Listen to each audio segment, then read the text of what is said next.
ये मस्त होंगे, बढ़िया होंगे। आइए मेरे दोस्तों,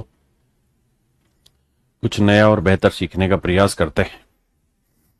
और आज हम पढ़ने जा रहे हैं रेशियो का आखिरी हिस्सा, जिसे हम कहते हैं प्रपोर्शन।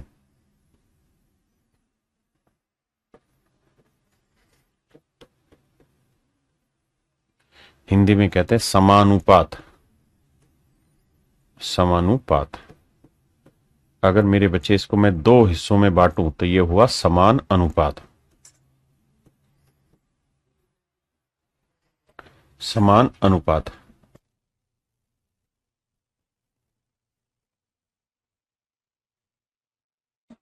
समान अनुपात क्या होता है मेरे बच्चे? समान अनुपात प्रोपोर्शन क्या होता है? जब दो रेशियो यानी ए रेशियो बी की भी वही वैल्यू हो जो से सी रेशियो डी की, यानी जब इस रेशियो की जो वैल्यू हो वही वैल्यू इस रेशियो की हो, तो इसको हम इक्वल रेशियो कहते हैं। इन्हें हम क्या कहते हैं? इक्वल रेशियो कह देते हैं।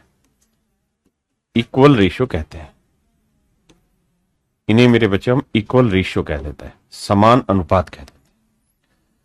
और मैथ की भाषा में, गणित की भाषा में, जब दो अनुपात आपस में बराबर आ जाते हैं तो बराबर के निशान की जगह हम चार बिंदियां लगा देते हैं और हम ये कहते हैं कि भाई जो रिलेशन ए का बी से है वही रिलेशन सी का डी से। जो रिलेशन ए का बी से है वही रिलेशन मेरे प्यारे बच्चों सी का डी से। जैसे इस सवाल में ये पूछ रहा है कि which of the following represent A correct proportion, इनमें से कौन सा सही समानुपात को दर्शाता है। तो देखो मेरे बच्चे, ये चार बिंदी का मतलब इक्वल, कि क्या ये दोनों रेशियो इक्वल कटेगा? तो है नहीं, यानी ये रेशियो तो 13-24 है। क्या ये रेशियो भी 13-24 है काटने पे? तो आप कहेंगे नहीं सर, 5-6-30, 5-9-45, या 15-2-30, 15-3-45, ये रेशियो तो 2-3, ये तो बराबर नहीं आ रहा। ये 3-5, ये 2-5, ये भी बराबर नहीं है, ये भी बराबर नहीं है, ये आ रहा है बराबर।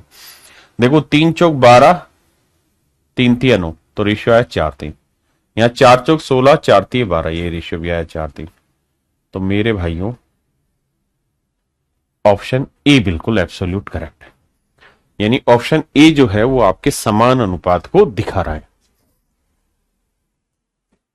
अब बताइए, सवाल में कह रहा है भिन्न ज्ञात करें जिसका 1/27 से वही अनुपात है। कोई नंबर है,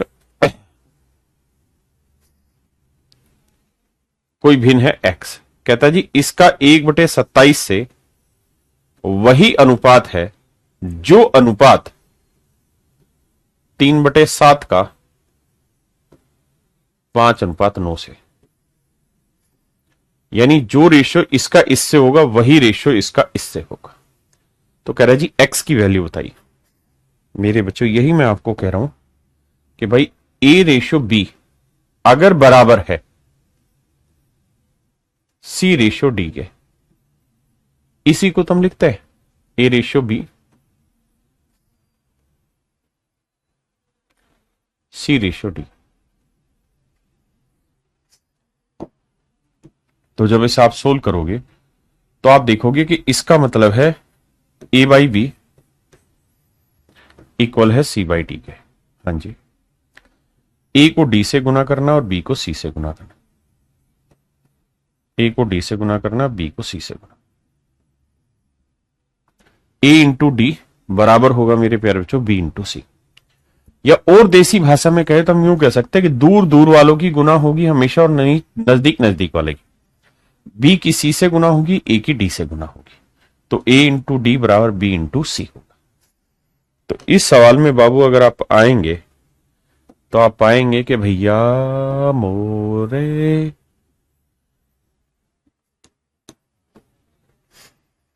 दूर दूर की गुना नजदीक नजदीक की। तो x गुना 5/9 बराबर 1/27 गुना 3/7। 3-9-27, 9 से 9 काटा तो x की वैल्यू आ गई 1/35, क्योंकि 5-7-35। तो यानी x की जो वैल्यू होगी वो 1/35।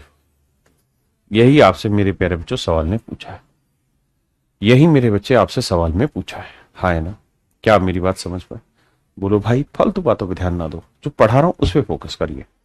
समान अनुपात का मतलब दो अनुपात आपस में बराबर होनी चाहिए। सिंपल यार। मैं आपको कहूं कि x का 5 से जो रिलेशन है वही रिलेशन 16 का 40 से। बताओ x की क्या वैल्यू होगी? तो इसका लो दूर दूर की गुना, x गुना 40, नजदीक नजदीक की गुना 16 गुना 5,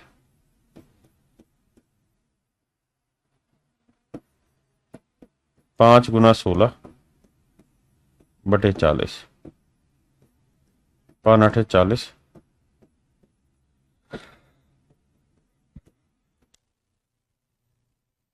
तो x की वैल्यू आ गई मेरे बच्चे तो x की वैल्यू आ गई मेरे प्यारे बच्चों तो।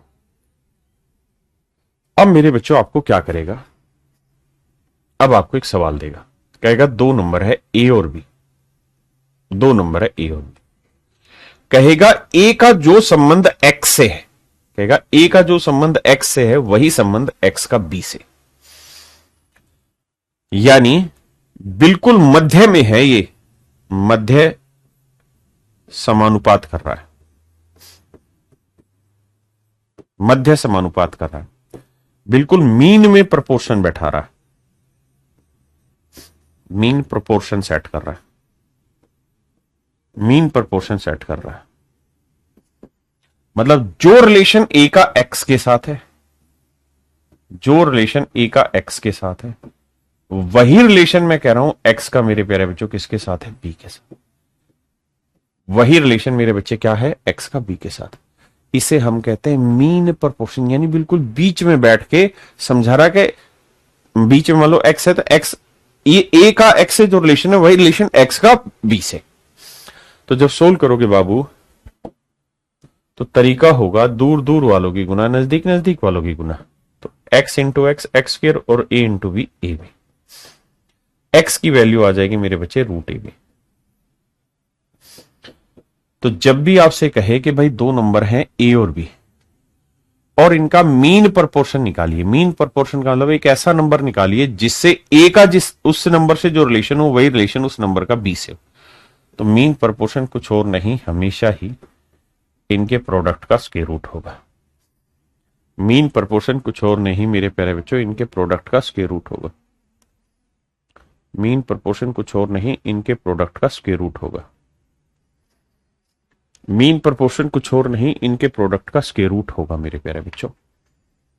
हाँ जी, जब भी दो नंबर के बीच का मीन प्रोपोर्शन निकालना हो तो उन दोनों नंबर का स्क्वायर रूट कर दो प्रोडक्ट का वो आंसर। जैसे कह रहा है 1/4 और 1/9 का मीन प्रोपोर्शन फाइंड आउट करो, मध्य समानुपात, मध्य समानुपात। तो इसका सूत्र हो जाएगा दोनों नंबर का प्रोडक्ट 1/4 गुना 1/9, 1/36, 1/36 का वर्गमूल 1/6।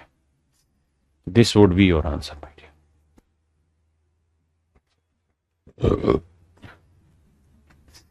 कह रहा जी इनका मीन प्रोपोर्शन निकालिए, तो प्रोडक्ट करेंगे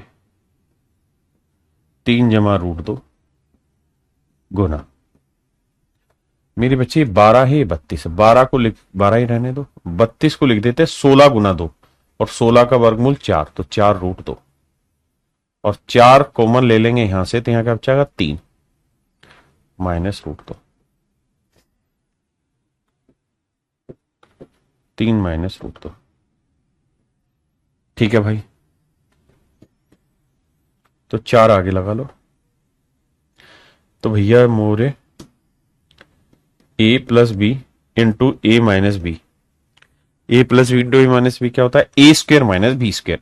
भाई गुना करेंगे, 4 तो आई क्या, a plus B into A minus B क्या होता है? A square minus B square. तो 3 का वर्ग 9 और b यानी √2, √2 का वर्ग तो 9 में 2 गया 7, तो इन दोनों का प्रोडक्ट आया 7, तो 4 गुना 7।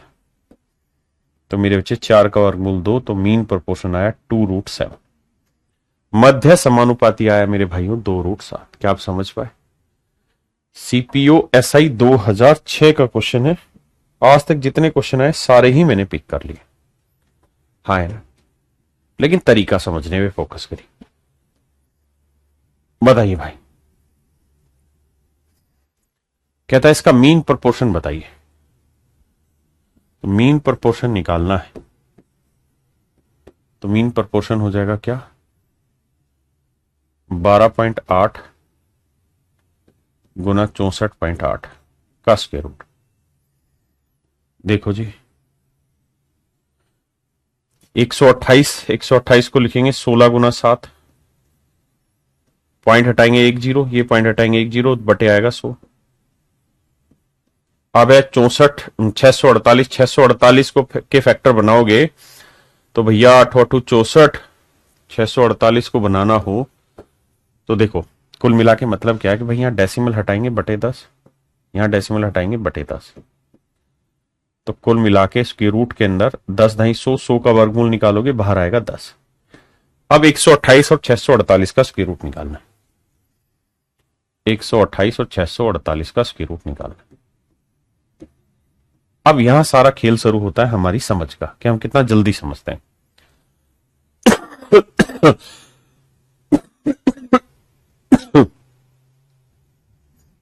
सॉरी, आइए देखिए, कुछ समझ नहीं आ रहा तो आप ऐसे ब्रेक कर सकते हैं। 128 को ऐसे टुकड़ों में तोड़िए, 2 6 12, 2 चौक 8, 2 3 6, 2 दूनी 4, ऐसे। या अगर आपको कोई पहाड़ा याद है 128 के आसपास का, या कोई नंबर सीधा याद है तो वो बताइए। तो आप कहेंगे सर सबको पता है 16 8 128 होता है, 16 8 128 होता है, बिल्कुल मान ली बात। अच्छा, इस 8 को भी अगर मैं 4 गुना 2 लिख दूं कोई दिक्कत तो नहीं है? नहीं। मुझे ऐसे नंबर की फॉर्म में लिखना ज्यादा मजा आएगा जिसका स्क्वायर रूट निकाला जा सके। ऐसे ही 648 को लिखना है तो 648 को लिखेंगे तो 8 के मल्टीपल में लिखेंगे, 8 8 64, 8 एकम 8। आप कहेंगे लिख लीजिए, तो इसको लिख सकते हैं 8 गुना 81। वरना सबसे छोटे टुकड़े बनाने तो फिर पूरा भाग दे दे के करिए। अब 16 का वर्गमूल 4, 4 का वर्गमूल 2, ये 2 का नहीं निकला, 8 का वर्गमूल नहीं पता, लेकिन ये तो पता है ना 8 दूनी 16, 16 का वर्गमूल 4 और 81 का वर्गमूल 9, तो 4 चौक 16, 16 दूनी 32, 32 9 दूनी 18, 9 3 27 और 1 28, 288। तो मेरे प्यारे बच्चों ये वाली वैल्यू आई 288 बटे है 10, तो आंसर आएगा 28.8। तो x की वैल्यू आई 28.8, x की वैल्यू आई मेरे प्यारे बच्चों 28.8। बताइए मेरे भाई, कोई जल्दबाजी नहीं, आराम से स्नेही से नहीं काम करें। बताइए जिसका मीन प्रोपोर्शन क्या होगा मेरे भाई? आप कहे सर, ये सर देखिए मीन प्रोपोर्शन मल्टीप्लाई करेंगे,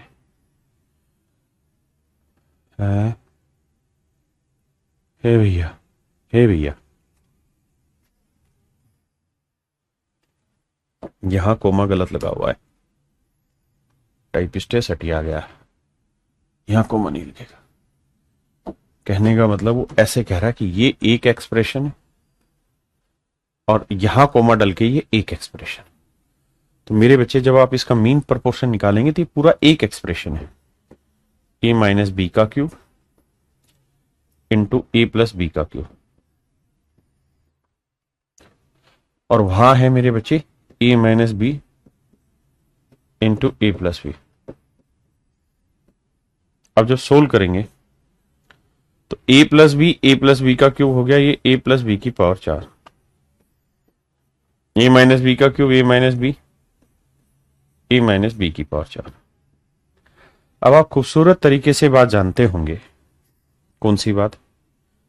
कि भाई जब इसका आप स्क्वायर रूट निकालने जाएंगे तो 4 का बचेगा 2, तो a प्लस बी का होल स्क्वायर, इसका स्क्वायर रूट निकालेंगे तो आएगा a माइनस बी का होल स्क्वायर। आप कहेंगे हाँ बिल्कुल सही। अब आप ये भी जानते होंगे कि भाई अगर m square into N square है तो हम चाहे तो इसे ऐसे लिख सकते हैं m इंटू एन का स्क्वायर। तो भाई स्क्वायर करेंगे तो a plus B into A minus B का होल स्क्वायर, क्योंकि स्क्वायर पूरे पे। अब मेरे बच्चे a plus B into A minus B क्या होता है, A square minus B square का होल। ऑप्शन डी मेरे प्यारे बच्चों मेरा सही answer, A square minus B square.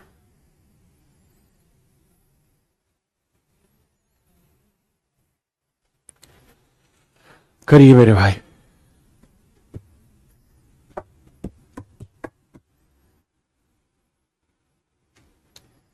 सवाल में कह रहा है भाई 4 और 9 का मध्य समानुपाती 1 है। कहता है जी इनका जो मीन प्रोपोर्शन है 4 और 9 का वो a है, तो 4 और 9 का मीन प्रोपोर्शन कितना है 6, तो a की वैल्यू है 6। अब अगली लाइन में कह रहा है कि भाई 2a और 48 इसका मीन प्रोपोर्शन दे रखा है b। तो मेरे बच्चे a की वैल्यू कितनी है 6, तो 6 दूनी 12, यानी 12 और 48 का जो मीन प्रोपोर्शन है वो दे रखा उसने b। तो मीन प्रोपोर्शन का सूत्र होगा दोनों नंबर के प्रोडक्ट का स्क्वायर रूट 12 गुना 48। अब भाई देखो ध्यान से 12 गुना 48 को कैसे टैकल करें।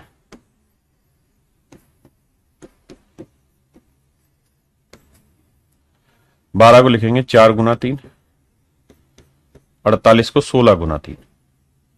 अब देखो 4 का वर्गमूल 2, 3 और 3 दो बार आया तो एक बार बाहर, और 16 का वर्गमूल 4, तो 4 3 12 दूनी 24। तो मेरे बच्चे आया 24। तो यानी इन दोनों नंबर का मीन प्रोपोर्शन b था, उसकी वैल्यू 24 है। इन दोनों का मीन प्रोपोर्शन a था, उसकी वैल्यू 6 है। तो कह रहा है 5b माइनस 9a, तो 5b, b की वैल्यू क्या है जी 24 माइनस 9a, a की वैल्यू क्या है जी 6, 24 5 120, 9 6 54। तो मेरे भाई बांटेंगे तो ये आएगा 66, तो आंसर आएगा 66। आंसर आएगा मेरे बच्चे 66। हाँ जी,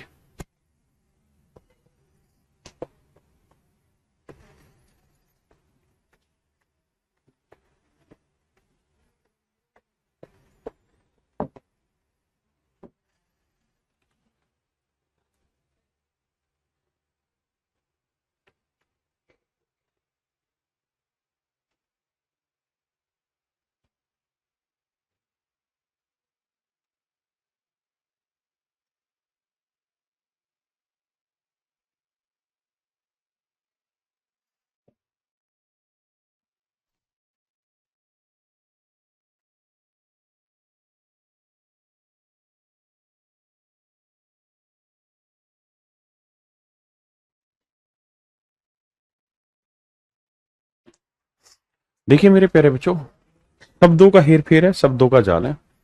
कह रहे if two extreme terms of 3 continued proportional number. कह रहा भाई 3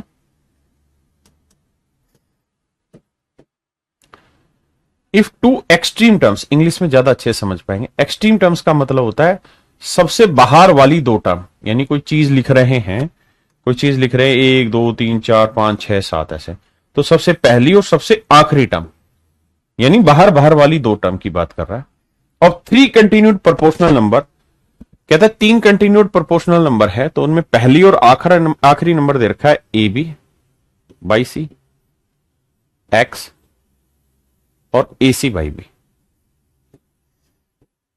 ए सी बाई बी। थोड़ी देर के लिए समझिए कोई नंबर है एक्स, बीच की टर्म। तो सवाल में वो कह रहा है कि वही बीच वाला प्रोपोर्शन ही बताओ क्या है। कह रहा है 3 कंटिन्यूड प्रोपोर्शनल नंबर है, मतलब ए बी अपॉन सी का जो रिलेशन एक्स से है वैसा ही रिलेशन एक्स का ए सी बाई बी से कंटिन्यूड है।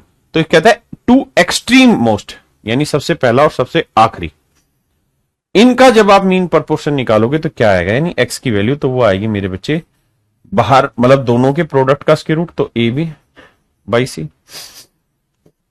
ए C by B, B C से बी सी कटा, ए स्क्वायर का वर्गमूल ए। तो ये मेरे प्यारे बच्चों मेरा सही आंसर। हाँ जी बताओ जी। कहता है जी मीन प्रोपोर्शन निकाल के बताइए। तो होगा 7 × 63। तो भाई आप जानते हैं 7 नीम लिखा जाएगा तो 7 बाहर आ जाएगा और 9 का वर्गमूल 3। तो आंसर आएगा मेरे प्यारे बच्चों 21। अब आते हैं मेरे बच्चे थर्ड प्रोपोर्शनल पर। थर्ड प्रोपोर्शनल क्या होता है कि भाई ए का बी से जो रिलेशन है वही रिलेशन बी का किसी तीसरे नंबर से, वही रिलेशन बी का किसी तीसरे नंबर से, दो नंबर दे रखे होंगे ए और बी, उनका कहेगा थर्ड प्रोपोर्शन बताओ। मतलब ए का जो रिलेशन बी से है वही रिलेशन बी का किसी तीसरे नंबर से है। मतलब जो संबंध ए का बी से है वही संबंध मेरे प्यारे बच्चों बी का किसी तीसरे से। ए का एक्स से, इसको इससे, तो ए इंटू एक्स बराबर बी इंटू बी। तो एक्स की वैल्यू आएगी मेरे प्यारे बच्चों दूसरे वाले नंबर का वर्ग बटे पहला नंबर। यानी जो दूसरा नंबर होगा इसका वर्ग करके पहले नंबर से भाग दे दोगे तो आप निकाल पाओगे थर्ड प्रोपोर्शन। तो आप निकाल पाओगे थर्ड प्रोपोर्शन। इस शब्दों का जाल और कुछ नहीं है। हिंदी में कहेंगे तृतीय समानुपात। तृतीय समानुपात, तृतीय समानुपात। हाँ जी आइए, कह रहा है 18 और 36 का थर्ड प्रोपोर्शन बताओ। तो मेरे प्यारे बच्चों थर्ड प्रोपोर्शन निकालने का तरीका आपको बताया क्या है। सेकंड नंबर का स्क्वायर करो, फर्स्ट से डिवाइड करो, that would be your answer. तो 36 × 36 बटे 18, 18 दूनी 36, 36 दूनी 72। तो मेरे प्यारे बच्चों हैं आंसर होगा 72। ऑप्शन में मिस्टेक है, ऑप्शन सही कर लेना भाई। 72 ठीक है मेरे भाई।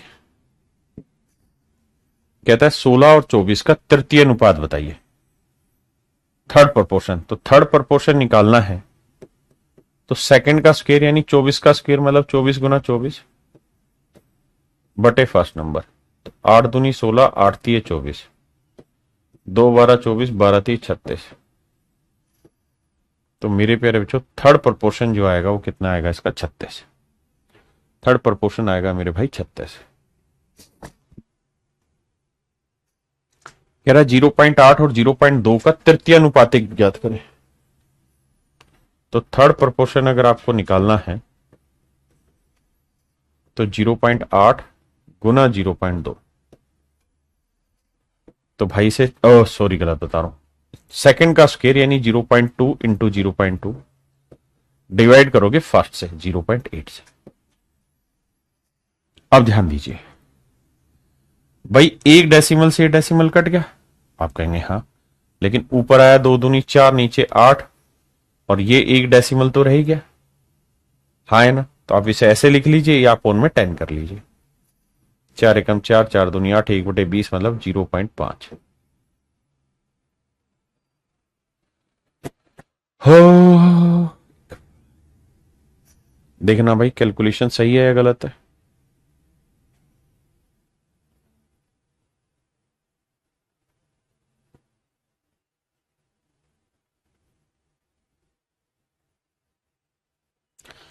देखो फिर से समझाता हूं भाई, बेसिक फंडा है कि दूसरे नंबर का वर्क करके पहले से भाग देना। तो 0.2 का वर्क किया तो देखो ये डेसिमल और ये डेसिमल हटाएंगे बटे 100 लिखोगे, और ये डेसिमल हटाओगे ऊपर 10 लिखोगे, बिल्कुल सही। तो ऊपर आया 2 दूनी 4 और नीचे आया 8 ढाई 80, 4 से काटेंगे 1/20, सॉरी सॉरी, तो आंसर आएगा 0.5।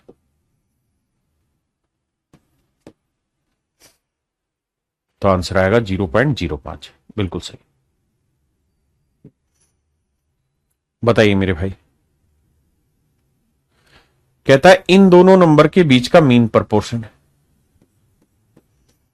तो मेरे भाई मीन प्रपोर्शन का फंडा क्या होता है? दोनों नंबर के प्रोडक्ट का स्क्वायर रूट। और 5 और 3 का थर्ड प्रपोर्शन बताइए। तो थर्ड प्रपोर्शन का क्या फंडा होता है? सेकंड नंबर का स्क्वायर यानी 3 गुना 3 बटे 5। करेंगे मेरे भाई, देखो 18 गुना 32 निकालोगे, 9 दूनी 18 तो गुना 32, 32 दूनी 64 का वर्गमूल 8, 9 का वर्गमूल 3, 8 तिया 24। तो इसका वर्गमूल आएगा मेरे भाई 2.4। 2.4 का मतलब डेसिमल हटाएंगे बटे 10 यानी 24 बटे 10। बेसिक कैलकुलेशन आप करके देखना। और ये आएगा मेरे भाई 9 बटे 5। अब कटता है, काटते हैं। 9 एकम 9, 9 से नहीं कटा, 3 तिया 9, 3 8 24, 5 एकम 5, 5 दूनी 10, 2 चौक 8। तो रेशियो आ रहा है मेरे भाई 4:3। यानी मीन प्रपोर्शन और थर्ड प्रपोर्शन का जो रेशियो आएगा मेरे बच्चे वो 4:3 आएगा। मीन प्रपोर्शन और थर्ड प्रपोर्शन का जो रेशियो आएगा वो 4:3 है। भाई दो नंबर है, उनका मीन निकाल लो, फिर एक और दो नंबर का सेट है, उसका थर्ड प्रपोर्शन निकालना है।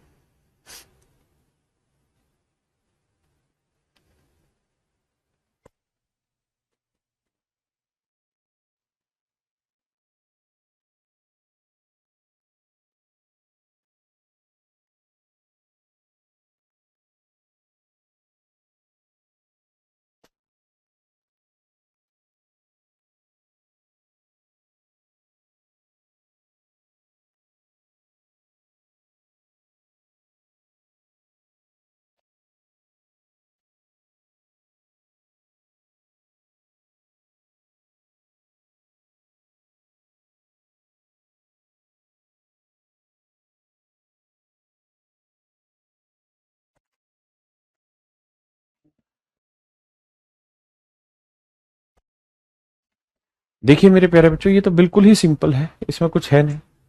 कह रहा पहला नंबर 15 है, दूसरा 25 है, तीसरा हमें निकालना है, मान लेते हैं x है, और चौथा दे रखा है 75। बस इतनी सी बात है यार। कहता तीसरा नंबर बताओ। तो x को 25 से गुना करेंगे, 25x आया, और 15 को 75 से गुना करेंगे, 15 गुना 75। 25 थी 75, 15 थी 45, तो x की वैल्यू आ गई 45। यानी मेरे प्यारे बच्चों, जो थर्ड नंबर होगा वो क्या होगा? 45। यानी जो रेशियो 15 का 25 से होगा वही 45 का 75 से होगा। बेसिक नंबर है।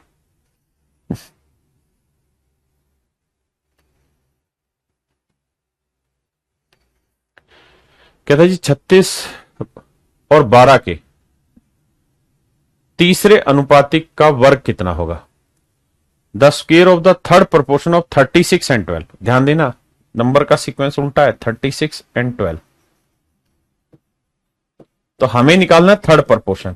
थर्ड प्रोपोर्शन का सूत्र होगा लास्ट नंबर का स्क्वायर अपॉन फर्स्ट नंबर। 12 3 36, 3 चौक 12। तो हमारा थर्ड प्रोपोर्शन आया कितना? 4। लेकिन वो कह रहे जी थर्ड प्रोपोर्शन का तो स्क्वायर निकाल दो। तो 4 का वर्ग आया 16। ये मेरा भाई मेरा आंसर। तो आंसर क्या होगा मेरे भाई? 16।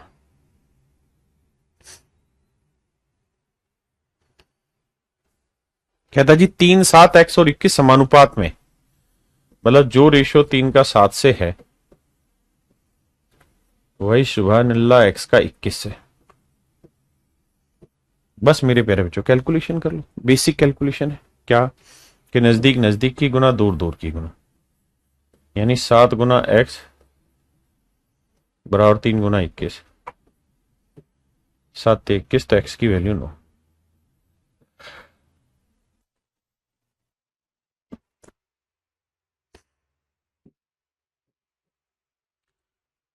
कह रहा जी इसका थर्ड प्रपोर्शन बताओ। आसान आसान है, समय लगाना ही नहीं। थर्ड प्रपोर्शन निकालना है, तो थर्ड प्रपोर्शन निकालने का बेसिक फंडा होगा 0.45 का स्क्वायर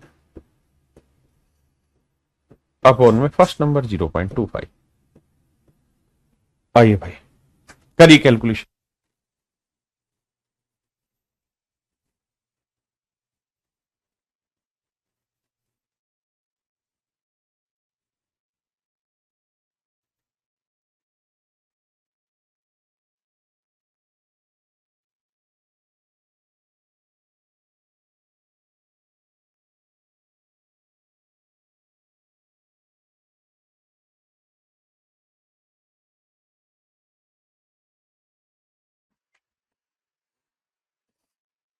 आइए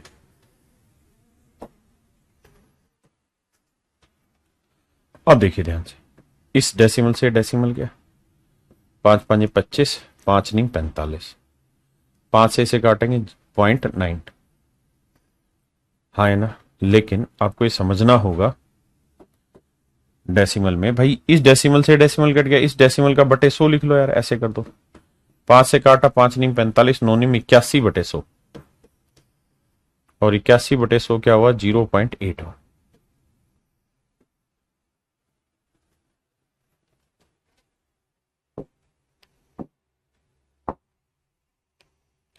अब आते हैं मेरे बच्चे फोर्थ प्रपोर्शन पे। किस पे आते हैं मेरे प्यारे बच्चों, फोर्थ प्रपोर्शन पे।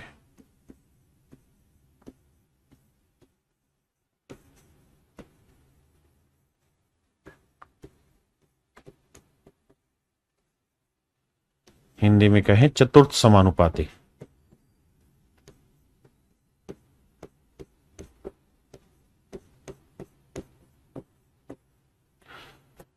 जैसे 3 नंबर दे रखे होंगे ए बी और सी, कहेगा इसका फोर्थ प्रपोर्शन निकालिए, तो इसका मतलब वो ये कहना चाहता है कि जो रिलेशन ए का बी से है वही रिलेशन सी का किसी फोर्थ नंबर से, और हम मान लेते हैं कि वो फोर्थ प्रपोर्शन एक्स है। तो कह रहा है जी जो रिलेशन ए का बी से है वही रिलेशन मेरे प्यारे बच्चों सी का एक्स है। तो ए को एक्स से गुना करना, बी को सी से, तो ए इंटू एक्स बराबर बी इंटू सी।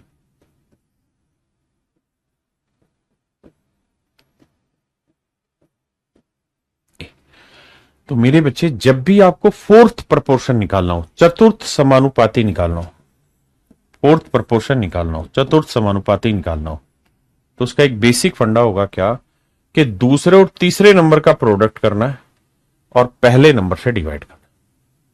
दूसरा और तीसरे नंबर का प्रोडक्ट करना और पहले नंबर से मेरे प्यारे बच्चों हमें डिवाइड कर देना है, ये हमारा आंसर हो। जैसे ही कह रहा है 12, 16, 18 का चतुर्थ समानुपाती ज्ञात करिए, तो फोर्थ प्रपोर्शन निकालना है तो दूसरा और तीसरे का प्रोडक्ट करना और पहले से भाग देना। 6 दूनी 12, 6 × 18, 2 × 8 = 16, 8 × 24।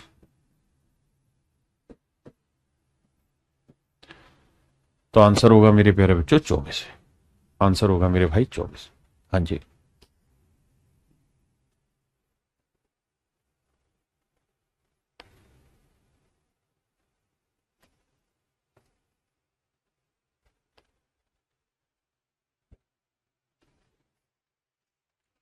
देखिए मेरे प्यारे बच्चों, फोर्थ प्रपोर्शनल 12×15/10, यानी सेकंड और थर्ड का मल्टीप्लीकेशन बटे फर्स्ट नंबर।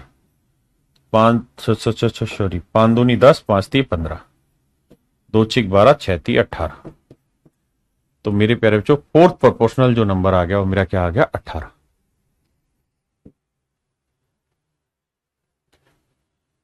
ये सीजिल प्रीलिम्स 2022 का सवाल है जो अभी 2023 में हुआ है। कह रहे थी 8/20 का तृतीय अनुपाती पी है। पी जो है वो क्या है मेरे प्यारे बच्चों, थर्ड प्रोपोर्शन है। थर्ड प्रोपोर्शन का मतलब क्या हुआ कि सेकंड नंबर का स्क्वायर करो, यानी 20 का वर्ग बटे फर्स्ट नंबर करो। माशाल्लाह बहुत बढ़िया। 3, 5, 24 का चतुर्थ अनुपाती क्यू है, तो जो फोर्थ प्रोपोर्शन है वो क्यू है, और वो क्या है 3, 5, 24 का फोर्थ। तो फोर्थ प्रोपोर्शन निकालना है तो second into last third number, 5 × 24 बटे फर्स्ट।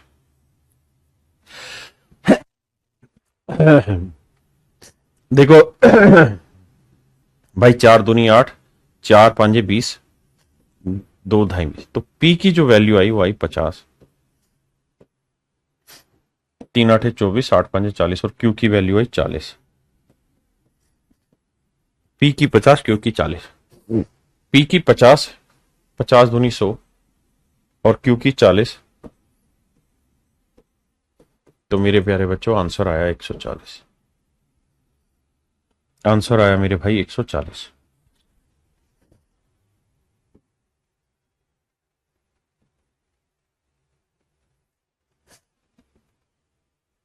करिए मेरे भाई। कह रहा है 2 5 और 4 का चतुर्थानुपाती निकालिए, फोर्थ प्रपोर्शन। तो क्या तरीका होगा? 5 गुना 4/2, और बाकियों का मीन प्रपोर्शन निकालिए। मीन प्रपोर्शन का क्या तरीका होता है भाई? जो नंबर है उनका प्रोडक्ट, 2.5 गुना 0.016। तो देखो मेरे भाई, तो फोर्थ प्रपोर्शन तो आया 10। इसकी बात करेंगे तो 3 और 1 4 डेसिमल, 4 का वर्गमूल निकालेंगे, मतलब 4 जीरो का 2 जीरो आ जाएंगे। और 25 गुना 16 हो गया 400, 400 का वर्गमूल 20, 20 यानी 0 मतलब 20/100। अब देखिए 0, 2 5 10, तो आंसर आएगा 50:1। रेशियो निकालेंगे तो भाई, रेशियो निकालना तो बेसिक टर्म आपको आता है। तो आंसर आया मेरे प्यारे बच्चों 50:1।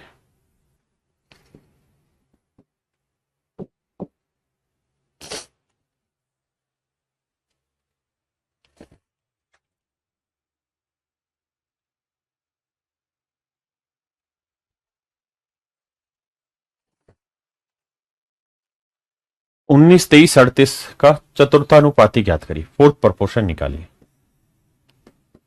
तो भाई फोर्थ प्रपोर्शन निकालना है तो 23 गुना 38, यानी second number into third number upon first number. तो 19 दूनी 38, 23 दूनी 46। तो मेरा आंसर होगा मेरे प्यारे बच्चों 46। आंसर क्या होगा मेरे भाई? मेरा 46। आइए, कहता है एक्स की वैल्यू 4 ले लो। तो 4 लोगे तो 4 चौक 16 और 3 19, 4 7 28 और 2 30, 4 9 36 और 2 38। कह रहा है जी फोर्थ प्रपोर्शन निकालिए। क्या होगा जी? आखिरी दोनों का प्रोडक्ट डिवाइड बाई फर्स्ट। तो 19 दूनी 38, 30 दूनी 60। तो मेरे प्यारे बच्चों आंसर आया 60। आंसर आया 60। हाँ है ना?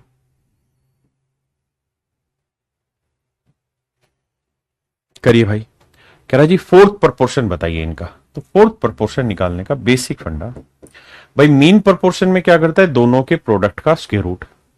थर्ड प्रपोर्शन में क्या करते हैं? सेकंड नंबर जो होता है उसका square upon first number. Fourth में क्या करता है?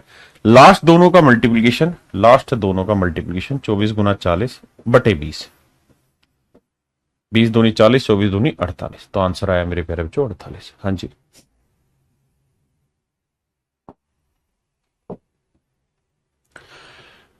देखिए मेरे भाई, आप जानते हैं आखिरी आखिरी वाले को गुना नजदीक नजदीक वाले को। तो 21 गुना x बराबर 60 गुना 7। यहां से मेरे बच्चे सोल्व करेंगे, x की वैल्यू आ जाएगी। हाँ जी।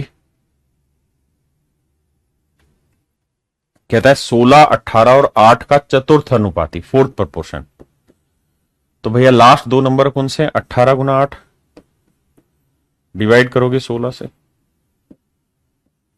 और 12 और 27 का मीन प्रोपोर्शन। तो 12 और 27 का मीन प्रोपोर्शन करेंगे तो 12 गुना 27। तो देखो 8 दूनी 16, 9 दूनी 18, 9, 12 का, देखो 12 गुना 27 लिखना है। इसे लिखेंगे 4 गुना 3, 9 गुना 3। तो 9 का वर्गमूल 3, 3 आ गया एक बाहर और एक 2 आ गया, 3 3 9 दूनी 18। तो रेशियो आया 1:18, 1:2, 1:2, 1:2।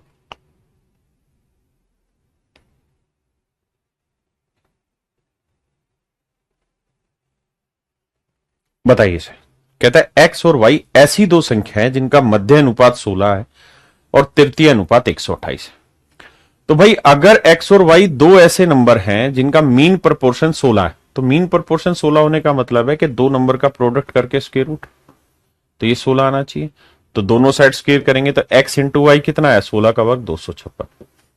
मतलब ऐसे दो नंबर ढूंढने हैं एक्स और वाई जिनका प्रोडक्ट करें तो 256 आए।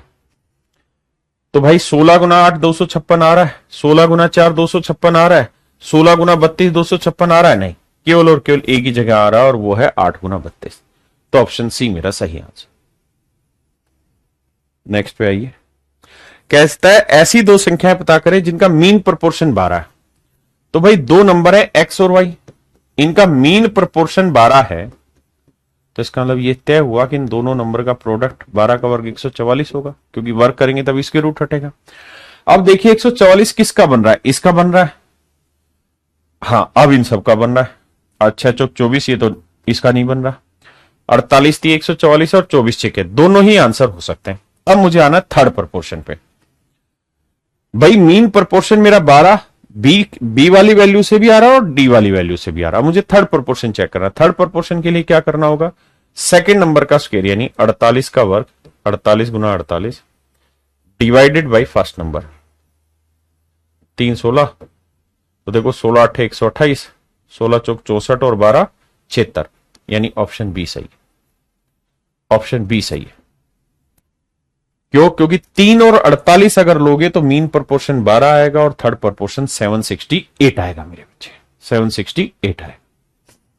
आप फोर्थ को चेक करें, करके देखिए, नहीं आएगा आंसर।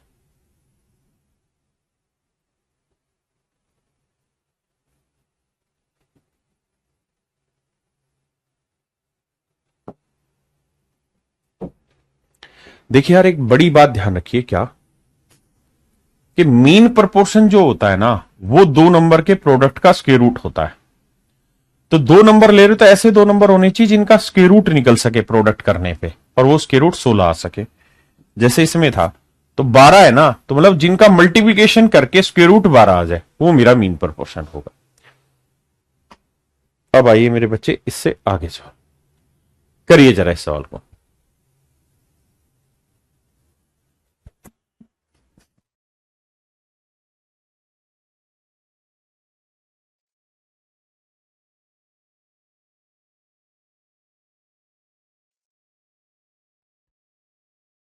आइए मेरे प्यारे बच्चों, देखिए सवाल में कह रहा है कि जब x को 9 15 21 और 31 प्रत्येक में जोड़ा जाता है तो प्राप्त संख्या समानुपात में हो जाती है। क्या है, ऐसे रहा है कि भाई 9 में x जोड़ दो, 15 में x जोड़ दो, 21 में x जोड़ दो और 31 में x जोड़ दो। तो कह रहा है सारी संख्या समानुपात में हो जाती है। 9 जमा एक्स का जो अनुपात होगा 15 जमा एक्स से, वही अनुपात मेरे प्यारे बच्चों 21 जमा एक्स का 31 जमा एक्स के साथ अनुपात हो। ये बात वो कह रहा है कि अगर आप x को हर नंबर में जोड़ देंगे तो ये कहानियां हो जाएंगी। तो मेरे बच्चे, आप इस बात को बखूबी जानते हैं कि भाई इन दोनों का प्रोडक्ट इन दोनों के प्रोडक्ट के बराबर होगा।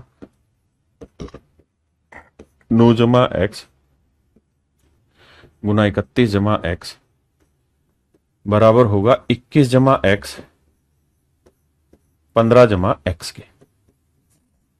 और मेरे भाई जब गुना करोगे तो 9 एकम 9, 9 तिये 27 और ये आएगा 31 और 9 40 एक्स प्लस एक्स स्क्वायर। यहां मेरे प्यारे बच्चों गुना करोगे तो 21 गुना 15 करोगे, 15 एकम 15, 15 दूनी 30 और 1 31, 315 जमा 15 और 21 36 एक्स जमा एक्स स्क्वायर।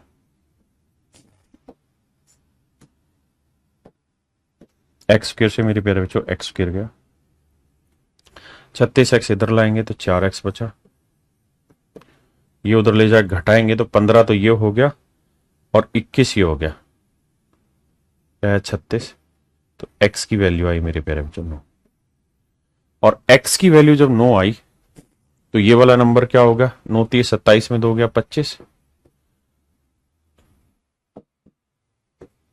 और ये वाला नंबर क्या हो गया मेरे बच्चे, 9 5 45 और 4 49, तो दो नंबर मिल गया 25 और 49। कहता है इसका मीन प्रोपोर्शन बताओ, तो मीन प्रोपोर्शन होता है इनके प्रोडक्ट का स्क्वायर रूट, तो 25 का वर्गमूल 5 और 49 का वर्गमूल 7, 5 7 35, तो मेरे बच्चे मीन प्रोपोर्शन होगा 35, यानी ऑप्शन बी मेरा सही आंसर।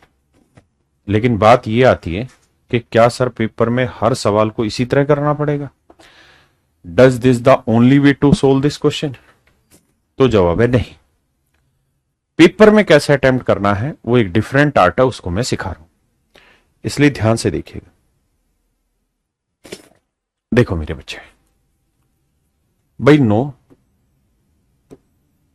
15 21 और 31, हर एक में हमने एक नंबर x जोड़ा, और जब हमने x जोड़ा तो जो प्राप्त संख्याएं थी वो हमारी समानुपात में हो गई। तो कह रहा है जो रिजल्ट आया इसका मीन प्रोपोर्शन बताइए, तो मीन प्रोपोर्शन बताना है मेरे बच्चे किसका, 3x - 2 और 5x = 4। तो सबसे पहली चीज है, खुले दिमाग से मेरे विचारों को सुनिए और गड़बड़ मत होने दीजिए। मेरे प्यारे बच्चों, हम यहां x की जो मर्जी वैल्यू रखें, what the value we put in here for x, हम x की जो मर्जी वैल्यू रखें, लेकिन ये तय है कि जो भी हमारा आंसर आएगा वो स्क्वायर रूट में नहीं आएगा, वो हमारा स्क्वायर रूट 16 हो जाएगा। यानी जो भी ये वैल्यू बना रहे होंगे, ये परफेक्ट स्क्वायर वैल्यू बना रहे होंगे, तो उसका स्क्वायर रूट निकल जा रहा होगा, क्योंकि उसी केस में तो आंसर सिंपल सिंपल आ रहे हैं।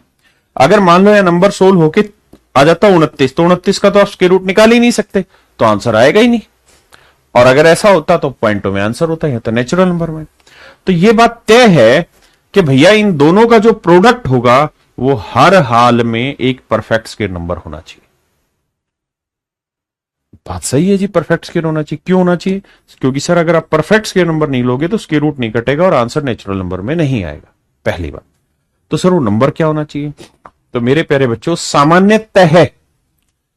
सामान्यतः हमें यह देखना होगा कि वो नंबर नेचुरल नंबर रख के देखना है, 1 2 3 4 5 6 7 8 9 10 11 12 15 20 ये सब।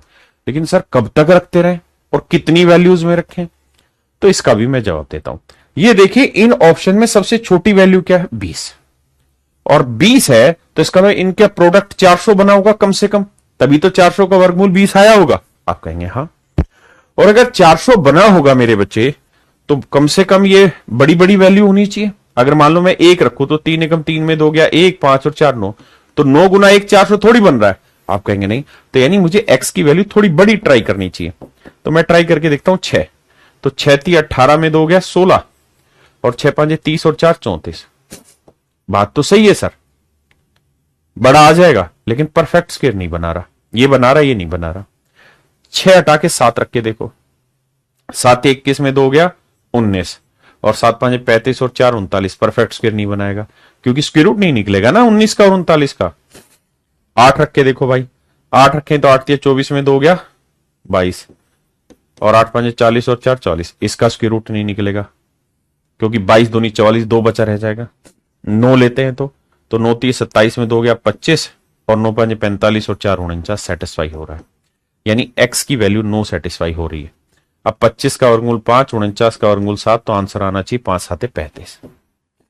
आप चाहते हैं कि इस उत्तर को पक्का कैसे किया जाए, तो x की वैल्यू 9 यहां रख के देखिए, 9 में 9 जोड़ा 18, 15 में 9 जोड़ा 24। तो अब ये देखो इनका रेशियो क्या है, 36 18 6 चौक 24 3:4। अब इसमें 9 जोड़ो तो 21 और 9 30, और 31 में 9 जोड़ो 40, तो देखो इसका रेशियो भी 3:4 सेटिस्फाई कर गया, तो आंसर आया 35। तो ये है मेरे प्यारे बच्चों hit and trial. Hit and trial, hit करो ट्राई करो आगे बढ़ो, हिट करो ट्राई करो आगे बढ़ो। हाँ जी,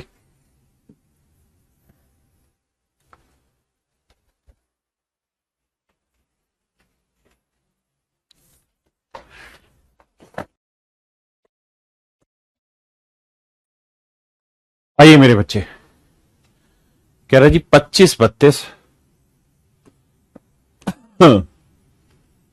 59 और 80। कहता है जी यहां हर एक संख्या से x घटा है। डिटेल करना है तो वही तरीका, x घटा के फिर सोल्व करो। तो रिजल्ट जो आया वो एक प्रोपोर्शन में हो गया और 3x+1 और 5x-4 का मीन प्रोपोर्शन निकाली। तो यानी 3x+1 इंटू 5x-4। तो मेरे प्यारे बच्चों मीन प्रोपोर्शन एक ऐसा नंबर होगा, यानी इन दोनों का प्रोडक्ट एक परफेक्ट स्क्वायर नंबर होगा, तभी तो स्क्वायर रूट कटा होगा और आंसर इसमें आया होगा। अब x की वैल्यू क्या है, तो अभी देखिए मिनिमम वैल्यू है 15, छोटी से छोटी वैल्यू है 15, तो यानी इनका वर्ग 15 का वर्ग 225, यानी कम से कम 225 तो बनना ही चाहिए। अब मैं एक रख के देखूं तो 3 एकम 3 और 1 4, 5 में 4 गया 1, तो 225 से तो बहुत छोटा बन रहा है। तो थोड़ा अंदाजा ले लो कि यार x की वैल्यू 5 के आसपास रखी जानी चाहिए। 5 लेता हूं, 5 थे 15 और 1 16, 5 5 25 में 4 गया 21, परफेक्ट स्क्वायर नहीं बन रहा। 6 ले लें, 6 थे 18 और 1 19, 6 5 30 में 4 गया, ये भी नहीं बन रहा। 7 लेते हैं, 7 थे 21 और 1 22 और 7 5 35 में से 4 गया 31, ये भी नहीं बनेगा। परफेक्ट स्क्वायर भी तो होना चाहिए ना, स्क्वायर रूट भी तो आना चाहिए भाई। 8 लेते हैं, 8 थे 24 और 1 25, सेटिस्फाई हो रहा है, और 8 5 40 में 4 गया 36, सेटिस्फाई हो रहा है। 36 का वर्गमूल 6, 25 का वर्गमूल 5, 5 6 30, ये मेरा आंसर होगा। यानी x की वैल्यू मेरे बच्चे 8। आप कहीं से पक्का करके बताओ, तो पक्का तो भाई फिर x घटाना है तो यहां से घटाओ। तो 25 में से 8 गया 17 और 32 में से 8 गया 24, है ना। यहां देखोगे 59 में से 8 गया मेरे भाई 51 और 80 में से 8 गया 72। तो देखो 3 17 51, 3 24 72, आ गया ना रेशियो सेम, 17 24 17 24, तो आंसर आ गया 30। तो इस तरीके से हिट ट्रायल करना पड़ेगा आपको। आइए, x+2 और 3x-5, इसका मीन प्रोपोर्शन निकालना है, x की वैल्यू रखनी है। छोटे से छोटा नंबर 10 का वर्ग 100 है, लेकिन भाई एक रखेंगे तो माइनस में ही चला जाएगा, 2 रखेंगे तो भी नहीं बनेगी, 3 लेके चलते हैं, 3 तो 5, 3 3 9, ये भी नहीं बनेगा। 4 लेंगे, 4 2 6, 4 3 12, नहीं बन रहा। 5 लेते हैं, तो 5 2 7, 5 3 15 में से 5 गया 10, तब भी नहीं बनेगा भाई। सो तो 6 लेते हैं, 6 2 8 और 6 3 18 में से 5 गया 13, ये भी नहीं बनाएगा। 7 लेते हैं, 7 2 9। देखिए परफेक्ट स्क्वायर अपने आप हाथ रोक देगा आपका, बनते हुए दिखाई दे जाएगा। x की वैल्यू 7 लेते हैं, तो 7 लेंगे, 7 और 2 9, 7 21 में से 5 गया 16, बन रहा है ना परफेक्ट स्क्वायर। 9 का वर्गमूल 3 और 16 का वर्गमूल 4, 4 3 12, मेरा आंसर आ गया। आप कहें जी ना पक्का करो, तो भाई पक्का करना है ना, तो x की वैल्यू 7 सब में से घटाओ और फिर चेक करो रेशियो बना कि नहीं बना। हाँ है ना। आप कहें क्या हमेशा ही परफेक्ट स्क्वायर बनाएगा, नहीं, जैसे इसके ऑप्शन में परफेक्ट स्क्वायर नहीं है, लेकिन फिर भी तरीका वही है भाई, मीन प्रोपोर्शन बताना है किसका, x+5 और 3x-2 का। अब x की वैल्यू सोचिए भाई, x की वैल्यू सोचिए, तो आप देख रहे हैं 4 4 4 आ रहा है, यहां अकेला 3 आ रहा है और रूट में उत्तर आ रहा है, तो सब कुछ रख के चेक करिए। एक रखूंगा तो 5 और 1 6, नहीं बनेगी बात। 2 रखेंगे, 2 और 5 7, नहीं बन रही बात। 3 रखते हैं, 3 और 5 8, 3 3 9 में 2 गया 7, नहीं बनेगी बात, क्योंकि 8 का तो नहीं बन रहा ना। 4 रखे तो 4 और 5 9 और 4 3 12 में 2 गया 10। अब 9 का वर्गमूल कितना आया 3, तो आंसर आ जाएगा 3 रूट 10, सेटिस्फाई हो रहा है। यानी मेरे प्यारे बच्चों x की वैल्यू 4 सेटिस्फाई कर रही है। और अगर x की वैल्यू 4 सेटिस्फाई कर रही है तो कह रहा है, अगर पक्का करना है तो कह रहा है 22, भाई सब में से 4 घटाओ, तो 22 में 4 गया मेरे भाई 18, 38 में 4 गया 34, 31 में 4 गया 27, 55 में 4 गया 51, 2 नीम 18, 2 17 34, 3 नीम 27, 3 17 51,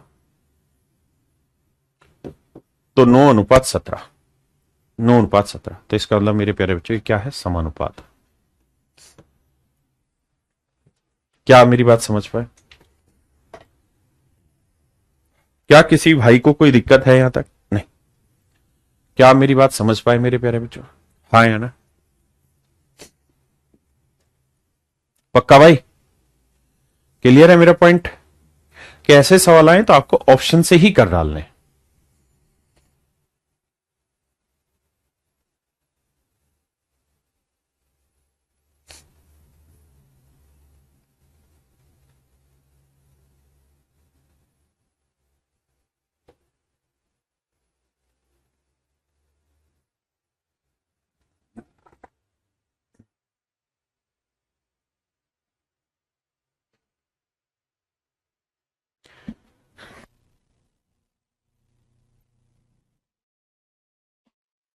मेरे प्यारे बच्चों ध्यान दीजिए, सवाल में पूछ रहा है कंपाउंड रेशियो बताइए।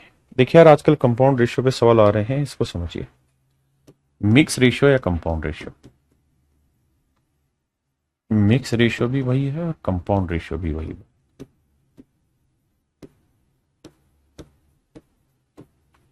मिश्रित अनुपात,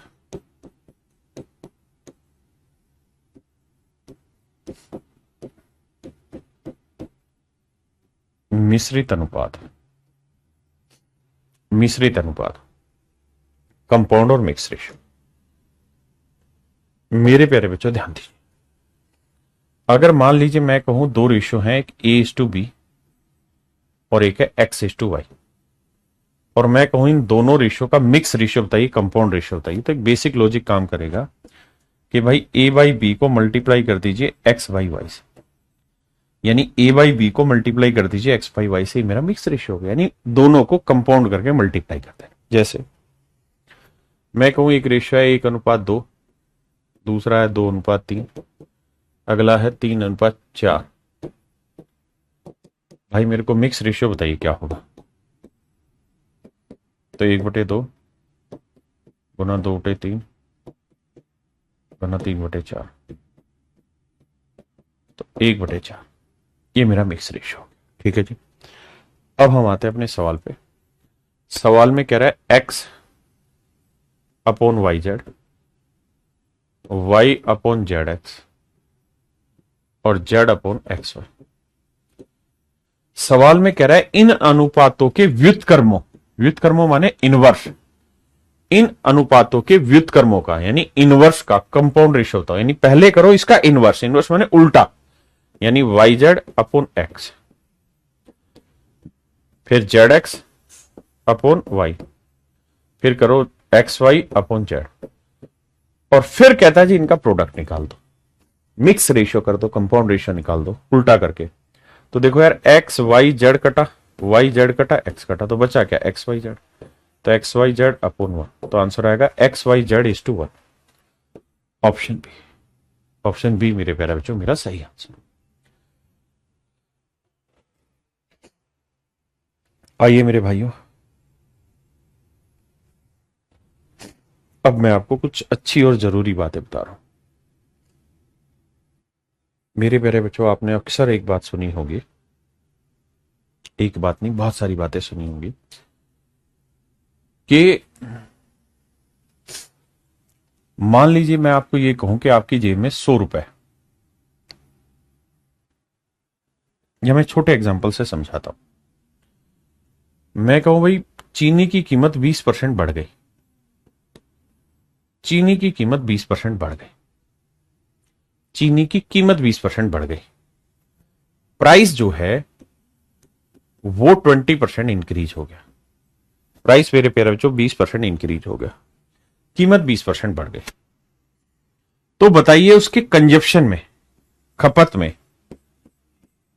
कंजप्शन में, इसे सी से डिनोट कर देते हैं, इसे पी से डिनोट कर देते हैं, तो उसके खपत में कितना परिवर्तन होगा कि उसका खर्चा स्थिर रहे, यानी उसका खर्चा कांस्टेंट रहे, खर्चा फिक्स रहे। खर्चा फिक्स रहे तो उसकी खपत में क्या परिवर्तन होगा। तो आप कहेंगे भाई चीनी की कीमत 20% बढ़ गई, तो 20% की फ्रैक्शन हो गई 1/5, यानी चीनी की कीमत पहले 5 रुपए पर किलोग्राम थी, तो अब चीनी की कीमत हो गई 6 रुपए पर किलोग्राम। हाँ जी, और कह रहा है खर्चा सेम ही रखना है जितना था, तो 5 और 6 कैल्शियम ले लेते हैं 30 रुपए, तो मान लेते हैं खर्चा 30 रुपए था, तो भैया प्राइस का रेशियो तो निकल के आया आपका कितना, 5:6। अब बात करते हैं खपत की, तो भैया पहले 5 रुपए में, पहले बाबू 5 रुपए में, 5 रुपए के भाव से 30 किलो चीज ला रहा था, तो कितने किलो खपत कर रहा था, 6 किलो। अब 6 रुपए में 30 रुपए के भाव, 30 रुपए में कितने किलो चीज लाएगा, 5 किलो। तो मेरे भाई इनकी खपत का अनुपात क्या है, 6:5 है। यानी मैं आपको कहना यह चाह रहा हूं कि जो रेशियो इनके प्राइस का होगा उससे एग्जैक्ट उल्टा रेशियो इनकी खपत का होगा। आप कहेंगे हाँ परसेंटेज में पढ़ी थी। तो मेरे बच्चे आपको ऐसे लिखने में कोई परहेज नहीं होगी कि भाई प्राइस का जो रेशियो है वो इनवर्सली प्रोपोर्शनल है कंजप्शन के। भाई जैसे रेशियो सेम होते हैं तो उसे हम लिख देते हैं समानुपात है, कि भाई प्राइस का 5 है तो खपत का भी 5-6 सेम रेशियो हो। तो उल्टा है तो उसे 1 करके लिख दिया, उल्टा है तो उसे 1 करके लिख दिया। और ये प्रोपोर्शनल का एक साइन होता है, प्रोपोर्शनल का साइन। अगर price is directly proportional to consumption लिखा होता तो इसका मतलब प्राइस 5 से 6 होगा तो कंजप्शन भी 5 से 6 होगी। अगर यहां इनवर्सली लिखा है तो इसका मतलब अगर प्राइस 5 से 6 हो रहा तो कंजप्शन उल्टी होगी 6 से 5। तो ये मेरे बच्चे कहलाएगा यहां पे इनवर्सली प्रोपोर्शनल, व्युत्क्रमानुपाती, व्युत्क्रमानुपाती पाती, इनवर्सली प्रोपोर्शनल, प्रोपोर्शनल।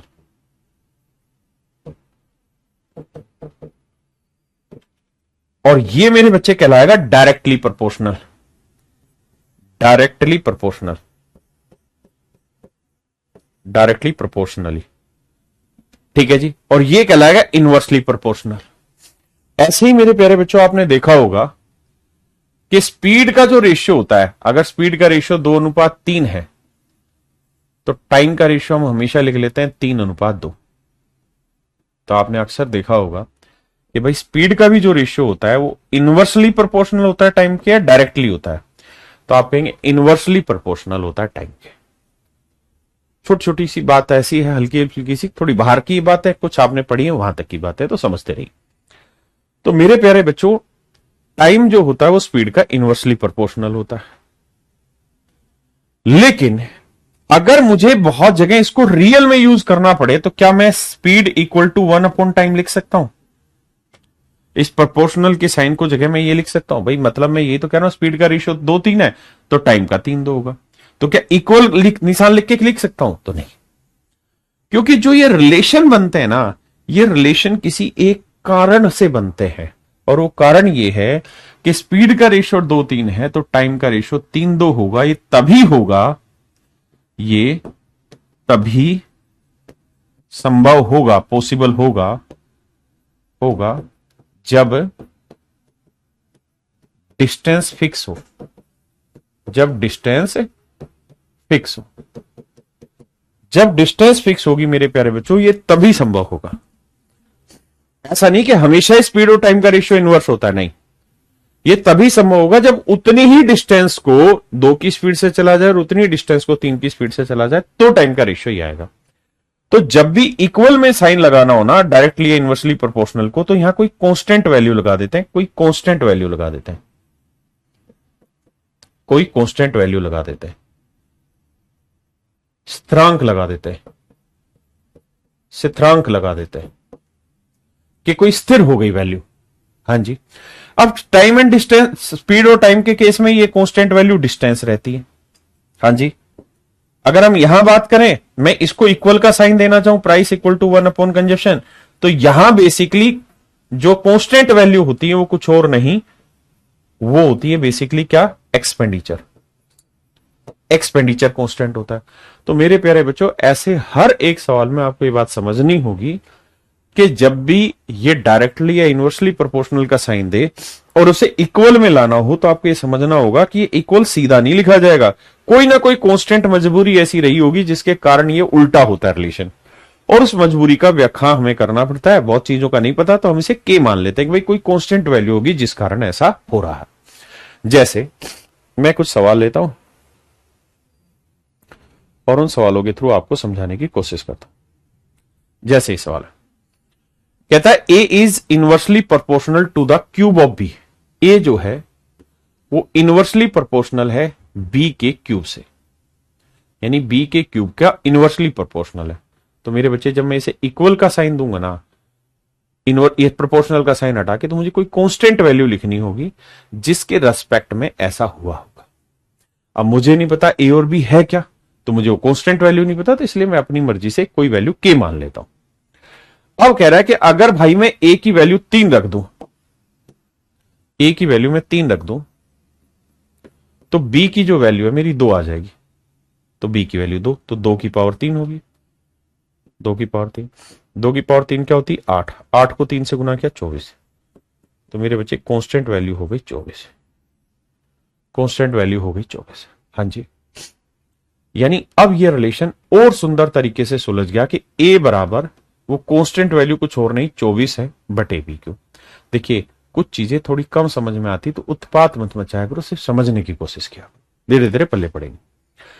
अब कह रहा है कि अगर मैं ए की वैल्यू 8/9 रख दू, ए की वैल्यू 8/9 रख दो जी, बराबर 24, तो कहता है बी की वैल्यू क्या होगी, तो इस रिलेशन में रख दिया ए की वैल्यू 24/बी क्यूब, तो 8 × 24 9 × 27, तो बी क्यूब बराबर 27, क्यूब रूट उधर निकालेंगे तो बी की वैल्यू आएगी मेरे प्यारे बच्चों, तो आंसर आएगा 3।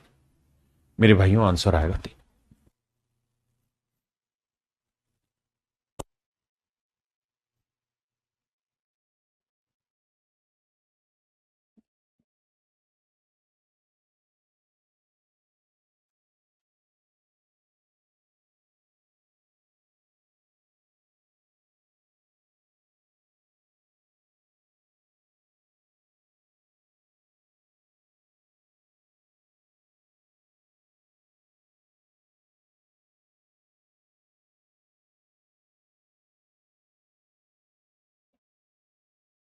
ये मेरे प्यारे बच्चों सवाल में कह रहा है कि ए जो है ना वेरी करता है directly as B and inversely as C. कहता है ए जो है ना वो बी के साथ तो डायरेक्टली प्रोपोर्शनल है, लेकिन ए जो है वो सी के साथ इनवर्सली प्रोपोर्शनल है। तो आप चाहो तो इन दोनों को एक साथ लिख सकते हो कि A is proportional to B by C. तो इस बात का सीधा मतलब यह है कि ए बी के साथ तो डायरेक्ट रिलेशन बनाएगा, लेकिन सी के साथ इनवर्स रिलेशन बनाएगा। तो बहुत अच्छा तरीका यह होगा कि हम इसको सीधा सीधा लिख दें, क्या ए इज इनवर्सली ना ए proportional to B by C. तो इसका मतलब ही ये हो जाएगा कि ए बी के साथ डायरेक्ट और सी के साथ इनवर्स है। इक्वल का साइन देना है तो कोई कांस्टेंट वैल्यू ले लीजिए के बी अपॉन सी। अब सवाल में कह रहा है यदि ए की वैल्यू 4/3 रखो, रख दीजिए 4/3 ए की वैल्यू, तो सी की वैल्यू 9/14 है, सी की वैल्यू 9/14 है, और बी की वैल्यू उस केस में 3/7 होगी। देखो भैया 4/3 बराबर के 3/7, 9/14 को पलटेंगे 14/9, 3 × 9, 7 दूनी 14, 2 दूनी 4, तो के की वैल्यू मेरे प्यारे बच्चों तो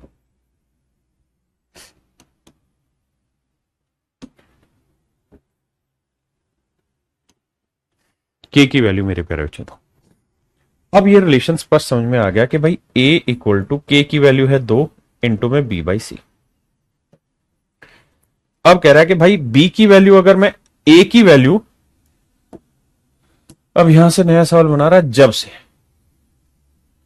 वैन कंडीशन चेंज करा, कह रहा है जब a की वैल्यू लेनी हो 4√3, b की वैल्यू लेनी हो 30, तो c की वैल्यू बतानी क्या होगी।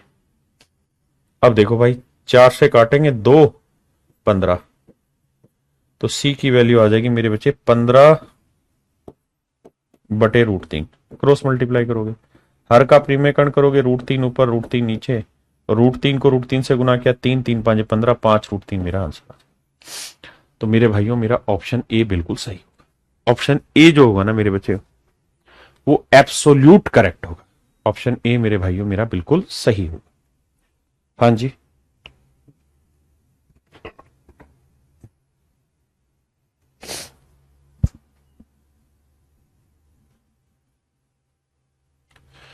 कह रहा जी एक्स जो है डायरेक्टली प्रोपोर्शनल है स्क्वायर रूट ऑफ वाई के, तो भाई इक्वल का साइन डालेंगे तो k√y हो गया, बिल्कुल सही।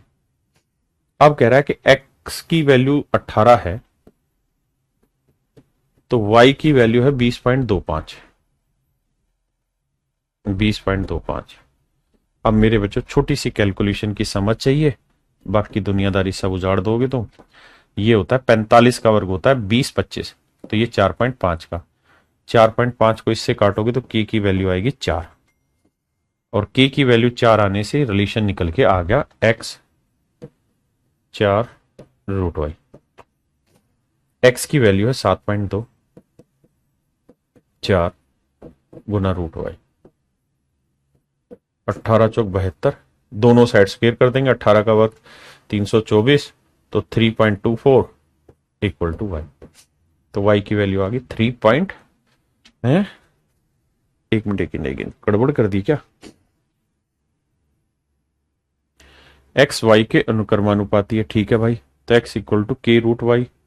एक्स की वैल्यू कहता है 18 है, तो वाई की वैल्यू 20.5, तो 4 5 20, 5 5 25, 45, 4.5 आया भाई। 4 चौक 16, 4 5, ठीक है। के की वैल्यू भी 4 आई यार। अब कह रहा है एक्स की वैल्यू 7.2 है, एक्स की वैल्यू 7.2 है, तो वाई की वैल्यू बताओ क्या? के की वैल्यू 4 है।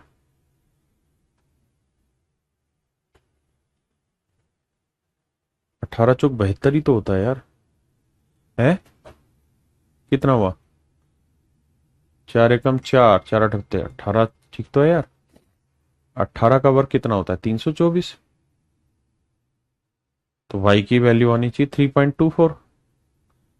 इसके ऑप्शन में गड़बड़ लग रही मुझे।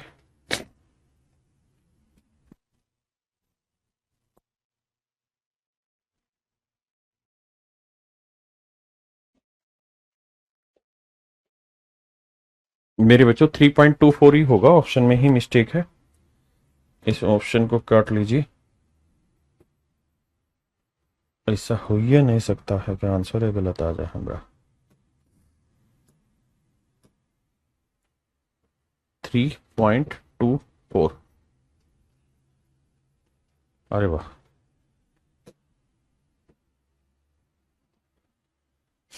यही मेरे प्यारे बच्चों मेरा सही answer 3.24। Option D is your correct answer.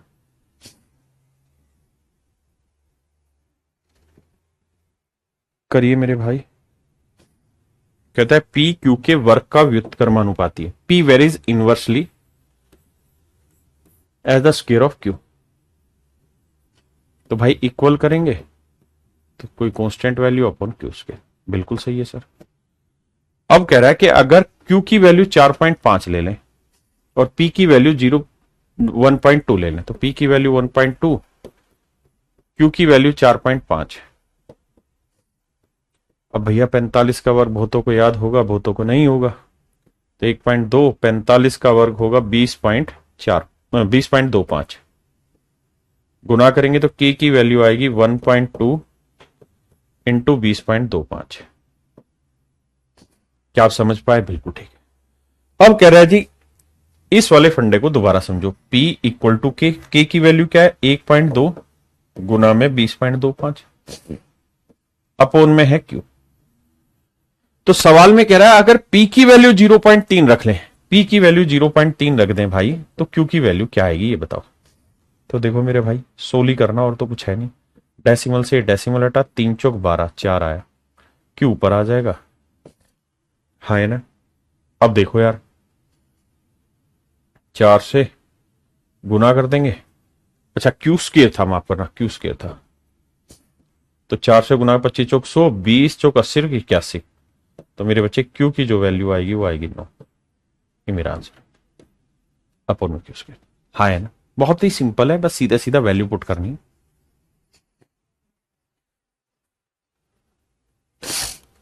कहता है जी आर एस के अनुक्रमानुपाती और टी के व्युत्क्रमानुपाती है। कहता है आर जो है varies directly as S and inversely S T. यानी आर को मैं के इंटू एस वाई टी लिख सकता हूं, बिल्कुल सही है जी। अब कह रहा है जी आर की वैल्यू 2/3 ले लो भैया, ले लिया जी। के एस की वैल्यू 4/21 ले लो जी, और टी की वैल्यू ले लो 5/7। माशाल्लाह जी। तो यहां से 7 या 21 ले लो, तो भैया 3 से 3 काटा। हमें तो के की वैल्यू निकालनी है, 2 दूनी 4 आया। तो के की वैल्यू सोल्व करोगे तो आएगा 5/2, 5/2।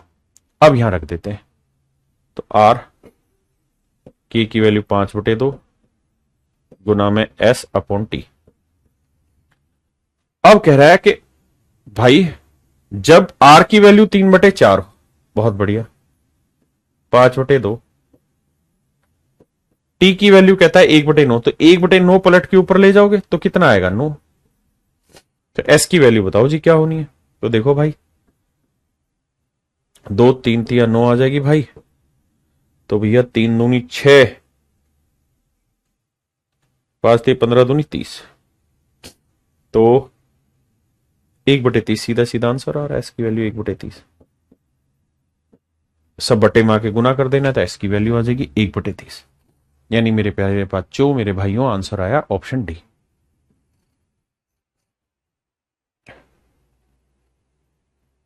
करिए जी। कह रहा जी पी जो है वो क्यू के वर्गानुपाती है, यानी इक्वल करोगे मेरे प्यारे बच्चों तो कोई कांस्टेंट वैल्यू रखना अपॉन क्यू के।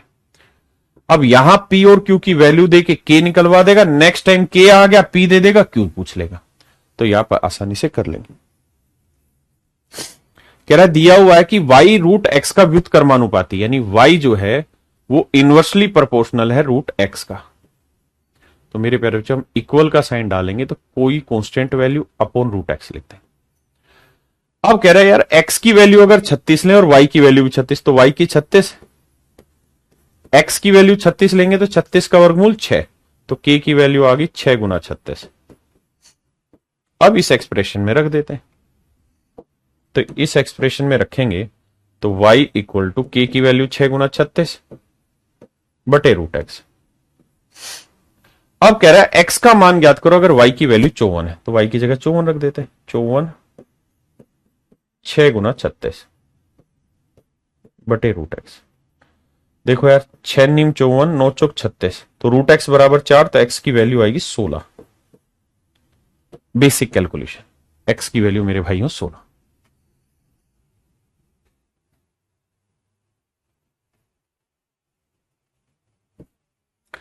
आइए मेरे प्यारे बच्चों, सवाल में कह रहा है कि एक्स वाई जेड का directly proportional, X is directly proportional to Y Z.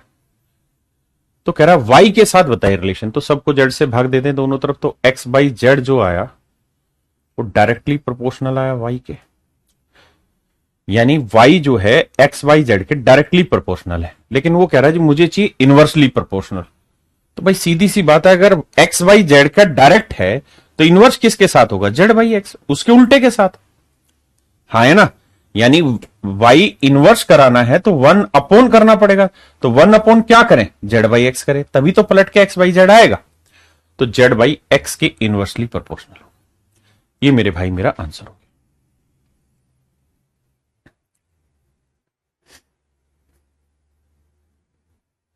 गया। आइए सवाल में कह रहा है सोने की कीमत इसके वजन के वर्ग के समानुपाती है। The price of gold is directly proportional to the square of its weight. कहता है सोने की जो कीमत है यानी जो उसका प्राइस है वो डायरेक्टली प्रोपोर्शनल है किस चीज के, इसके वेट के स्क्वायर के। ऐसा मैं नहीं कह रहा हूं, सवाल कह रहा है। तो अगर मुझे इसे इक्वल का साइन देना होगा तो मुझे कोई कांस्टेंट वैल्यू लगानी होगी जिसके कारण ऐसा संभव है। अब कह रहा है एक आदमी ने सोने को 3:2:1 अनुपात में तोड़ दिया, यानी कोई सोने का टुकड़ा होगा, इसको उसने ब्रेक कर दिया। किस अनुपात में ब्रेक किया, 3:2:1 में। यानी एक टुकड़े का वजन 3 यूनिट बना तो दूसरे टुकड़े का वजन 2 यूनिट बना तो तीसरे टुकड़े का वजन 1 यूनिट। यानी अगर वो ब्रेक नहीं करता तो पूरे टुकड़े का वजन कितना होता, 3 2 5 और 1 6 यूनिट। यानी ब्रेक नहीं करता तो वजन होता 6 यूनिट, और भाई ब्रेक कर दिया तो वजन हुआ 3 2 1।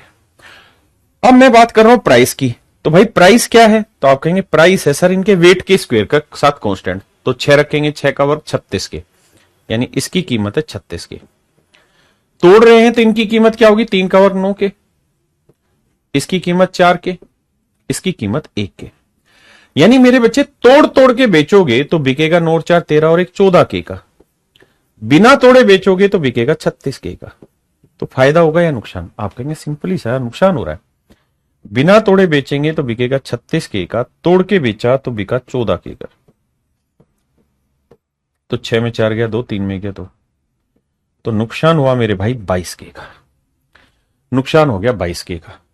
और सवाल में कह रहा है कि भाई 22 के का नुकसान नहीं हुआ है, नुकसान हुआ है 4620 रुपए का। 22 दूनी 40, 22 एकम 22, तो के की वैल्यू 210।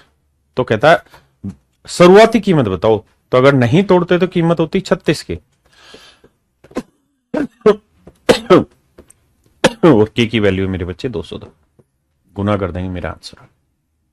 हाँ जी, सेम इसी तर्ज पे मेरे बच्चों ये सवाल है। कहता है एक व्यक्ति ने गलती से हीरा 3 टुकड़ों में तोड़ दिया और कह रहा है हीरे का जो मूल्य है, जो प्राइस है, वो उसके वेट के स्क्वायर के प्रोपोर्शनल है, के अनुक्रमानुपाती, डायरेक्टली। तो भाई डायरेक्ट में लिखना हो इक्वल का साइन लेके तो के इंटू डब्ल्यू स्क्वायर करेंगे, बिल्कुल ठीक है। कहता है गलती से ब्रेक कर दिया 3 टुकड़ों में, एक टुकड़े का वजन 3 है, एक का 5 है और एक टुकड़े का वजन 7 है। अगर इसे ब्रेक नहीं करता तो इसका वजन कितना होता? 3 5 7, 3 5 8 और 7 15 यूनिट। ब्रेक कर दिया तो वजन कितना होगा? 3 5 7। अब भैया इसके प्राइस की बात हो रही है, तो प्राइस अगर इसका बात करें बिना तोड़े तो 15 का वर्ग 225 के आना था। तोड़ दिया तो इसकी कीमत हो गई 9 के, इसकी हो गई 25 के, इसकी हो गई 49 के। अच्छा ये मत सोचना कि तोड़ने से वजन खत्म होता है, नहीं। अगर अब 7 5 12 और 3 15 किलो वजन है तो पहले भी 15 ही होगा, बस टूटने के बाद अलग अलग हो गया। तो यहां टोटल कीमत बनी 50 25 75 75 और 9 74 यानी 73 के। यानी तोड़ के बेचोगे तो 73 के का बिकेगा, बिना तोड़े बेचोगे तो 225 के का, बिना तोड़े बेचोगे तो भाई 225 के का बिकेगा। अब कह रहा है उसे लॉस हो गया तो 225 माइनस 73, 5 में 3 गया 2, 12 में से 7 गया 5, 152 के। यानी लॉस हुआ 152 के का, जो कि है 4000 तो 42,600। यहां से के की वैल्यू निकाल लो, जो के की वैल्यू आए यहां रख दो, वो आपका आंसर। सेम इसी तर्ज पे मेरे प्यारे बच्चों ये वाला सवाल करना है। किसी वाहन के ईंधन की खपत में परिवर्तन उसके वजन के व्युत्क्रमानुपाती है। इसे मैं कराता हूं, एक बार पढ़ो। कहता है किसी वाहन के ईंधन की खपत में परिवर्तन उसके वजन के व्युत्क्रमानुपाती। ये सवाल है सेम हूबहू। ये सवाल आपने घर पे कर लेना, होमवर्क है। वही हीरे के टुकड़ा तोड़ने वाला, ये आपका होमवर्क है, ठीक है। इस पे आ जाइए। कहता है fuel consumption of a vehicle is inversely proportional to its weight. Directly नहीं कह रहा, इनवर्सली कह रहा है। इनवर्सली माने 1 अपॉन की बात कर रहा है, ठीक है जी। Inversely proportional to its wait.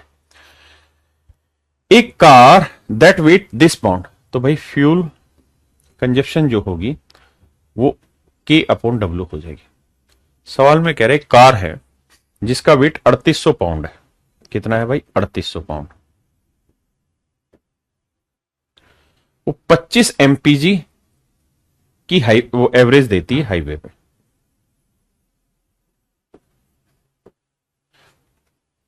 किसी वाहन के ईंधन की खपत है, ईंधन की खपत को ही इन्होंने एमपीजी नाम दे रखा है, में परिवर्तन उसके वजन के व्युत्क्रमानुपाती होता है।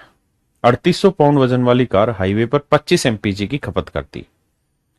एक ऐसी कार को ईंधन की खपत बताओ। देखो जी, यहां से के की वैल्यू निकाल लेंगे। के की वैल्यू आ जाएगी 25 गुना 3800। अब इस रिलेशन में वैल्यू पुट कर देते हैं।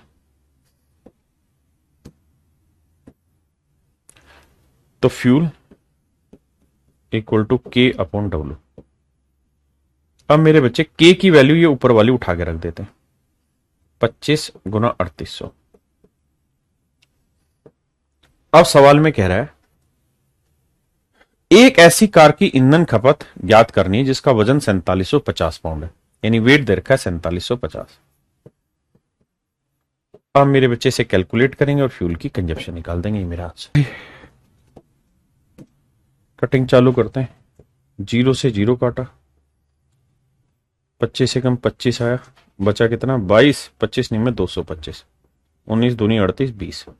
तो इस केस में जो फ्यूल कंजप्शन होगी वो 20 एमपीजी होगी। 20 एमपीजी होगी, 20 एमपीजी होगी मेरे बच्चे। अब एक सवाल इसमें और करेंगे बढ़िया सा, उसके बाद ये चैप्टर आपका खत्म।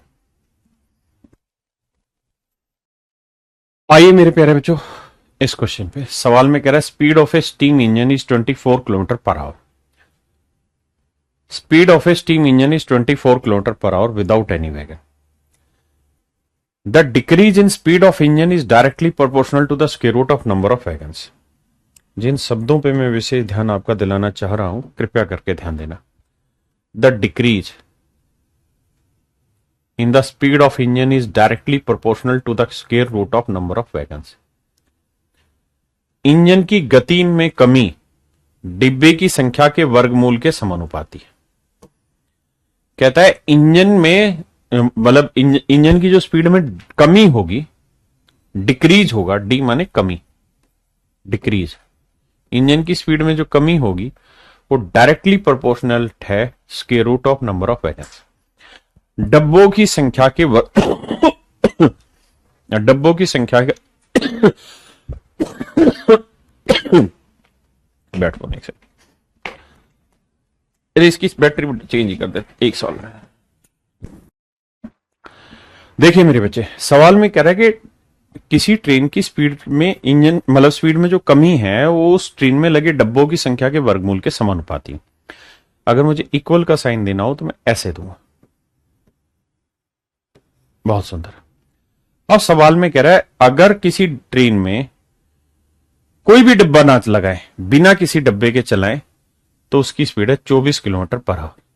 कोई डब्बा नहीं लगाए तो उसकी स्पीड है 24 किलोमीटर पर आवर।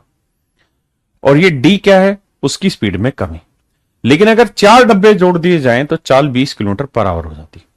भाई बिना डब्बे जोड़े स्पीड है 24, लेकिन अगर कुछ डब्बे जोड़ रहे हो तो स्पीड हो जा रही है 20, तो उसकी स्पीड में कितनी कमी आ गई? 4। 24 से 20 होगी, मतलब स्पीड में 4 की कमी आ गई। नंबर ऑफ वैगन्स कितने हैं जी? 4। यानी 4 डब्बे जोड़ते ही स्पीड 24 से उठ के 20 आ गई, मतलब स्पीड में 4 की कमी होगी। यहां से के की वैल्यू निकाल लो, 4 का वर्गमूल 2, तो के की वैल्यू आ गई। तो के की वैल्यू 2 आ गई, मतलब ये रिलेशन आपके सामने खुल के आ गया। के की value 2, number of square root of wagons. अब सवाल में कह रहा है कि ज्ञात करो कि यह इंजन ज्यादा से ज्यादा कितने डब्बे ले जा सकता है, मतलब कितने डब्बे इस ट्रेन में जोड़े कि ये ट्रेन चलती ही रहे, चलती ही रहे। तो भाई कितने डब्बे जोड़ने से ट्रेन चलती रहेगी ये पता करना मुश्किल है। ये पता करना आसान है कि ट्रेन रुक कब जाएगी। आप कहें ये क्यों आसान है? ये इसलिए आसान है क्योंकि हमारे पास जो फंक्शन है ना वो है स्पीड में कमी का। तो अगर ट्रेन में एक भी डब्बा ना जोड़े मेरे भाई तो उसकी स्पीड है 24 किलोमीटर पर आवर। और मैं ये जानना चाह रहा हूं कि इसकी स्पीड 0 किलोमीटर पर आवर कब बन जाएगी। मेरा ये सवाल आपसे। तो आप कहोगे 24 से 0 लानी है तो आपको स्पीड में कमी कितनी करनी होगी? 24 की, इक्वल टू 2। यानी कितने डब्बे जोड़ने से स्पीड 0 हो जाएगी ये चेक कर लेते हैं। 2 से काटा 12, दोनों साइड स्क्वायर करोगे तो 12 का वर्ग 144। यानी इस ट्रेन में 144 डब्बे अगर आप जोड़ दोगे मेरे भाइयों, अगर इस ट्रेन में 144 डब्बे आपने जोड़ दिए ना तो ये ट्रेन का भट्टा बैठ जाएगा, ट्रेन रुक जाएगी। और उसने क्या पूछा सवाल में कि भाई ट्रेन चलती रहनी चाहिए, तो कम से कम कितने डब्बे जोड़ दें कि ट्रेन चलती रहे। तो भाई जैसे ही 144वां डब्बा जोड़ोगे ट्रेन रुक जाएगी। और आपको ट्रेन चलानी है कि रोकनी है? तो आप कहेंगे चलानी है, तो 144 से एक कम डब्बा लगा दो, यानी मैक्सिमम 143 लगा सकते हो। 143 तक ट्रेन चलती रहेगी, 144वां जोड़ते ही स्पीड 0 हो जाएगी। तो चलिए मेरे प्यारे बच्चों, आप सभी को नमस्कार, बहुत बहुत धन्यवाद आप सभी का। Thank you, have a nice day to everyone. Thank you.